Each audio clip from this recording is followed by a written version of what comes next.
Good afternoon, my Real News Midday TV family. Welcome back to the channel for another news update for Monday, November 17, 2025.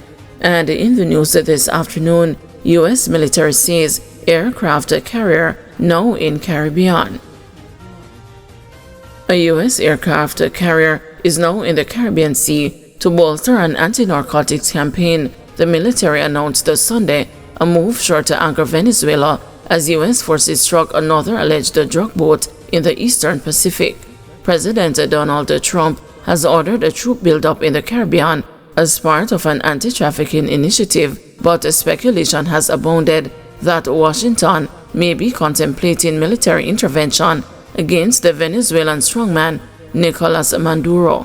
The U.S. Southern Command, which oversees American forces in Latin America and the Caribbean, had previously said that the USS Gerald R. Ford Carrier Strike Group had entered its area of responsibility. On Sunday, it announced in a statement that the strike group had entered the Caribbean Sea, saying the move follows Trump's directive to dismantle transnational criminal organizations and counter narco-terrorism in defense of the homeland. The strike group includes the most advanced U.S. aircraft carrier, 2 guided missile destroyers, and other support vessels and aircraft. It joins several warships already in the Caribbean with a deployment dubbed Operation Southern Spear.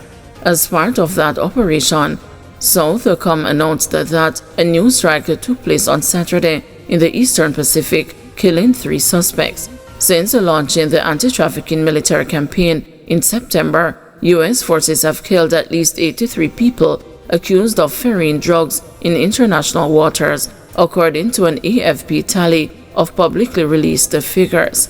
The United States has released no details to back up its claims that the people targeted in both the Caribbean and Eastern Pacific in the more than 20 strikes were actually traffickers.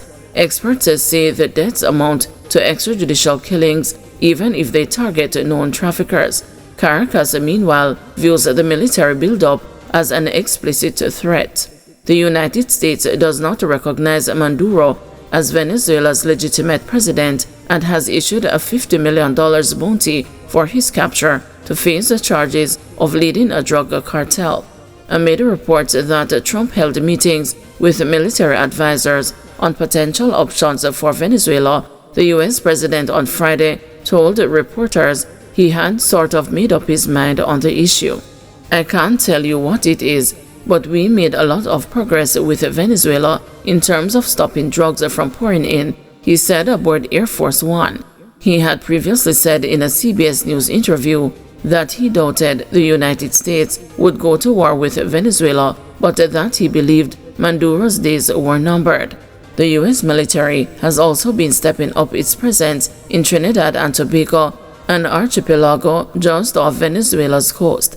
U.S. and the Trinidadian forces were due Sunday to begin joint training exercises for the second time in less than a month. On Saturday, Maduro blasted the drills as irresponsible. 11 leptospirosis and 2 tetanus cases confirmed in West. The Ministry of Health and Wellness is reporting 11 cases of leptospirosis following the passage of Hurricane Melissa.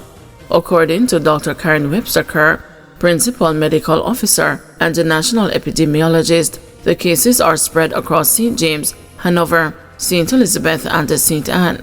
2 cases were identified in Catherine Hall, St. James, an area that experienced extensive flooding during the hurricane.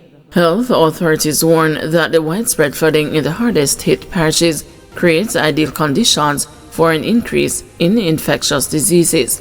Chief Medical Officer Dr. Jacqueline Bessaser McKenzie said the current conditions heighten the risk of contamination and the transmission of leptospirosis.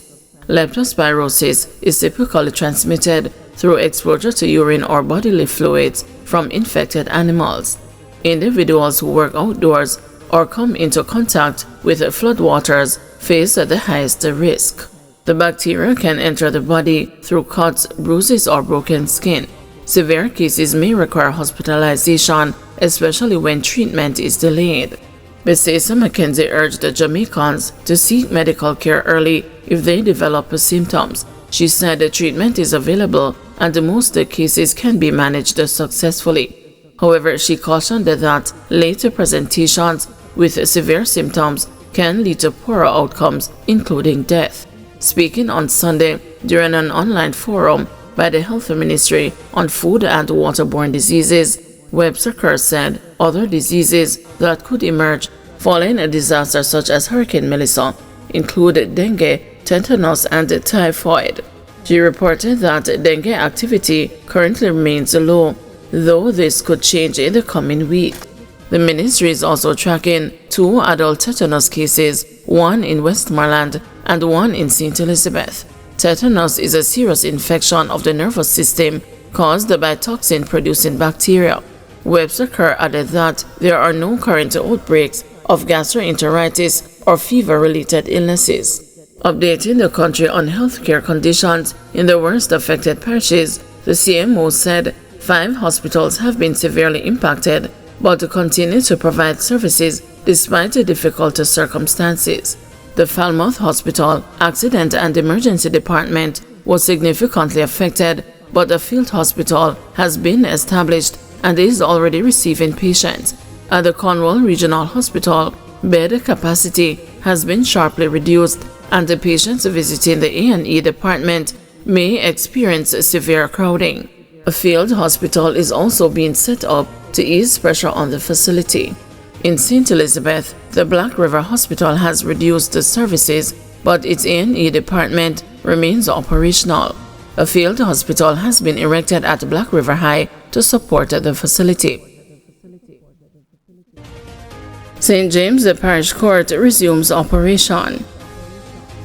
The St. James Parish Court resumed the full operation on Monday, November 17, 2025, following disruptions by Hurricane Melissa. This was announced by the Judiciary of Jamaica in a statement on Monday. Gun court and the circuit court matters are currently being addressed while efforts continue to stabilize infrastructure and ensure a safe environment for staff and the court users, the Judiciary of Jamaica said in a statement. It further noted that it is actively working to restore full operations in the parish. We remain committed to restoring normal court operations as quickly as possible and express appreciation to staff, stakeholders, and the members of the public for their patience and understanding during this recovery period, it said. Guys, thank you for watching. See you this evening at 6 p.m. for another news update.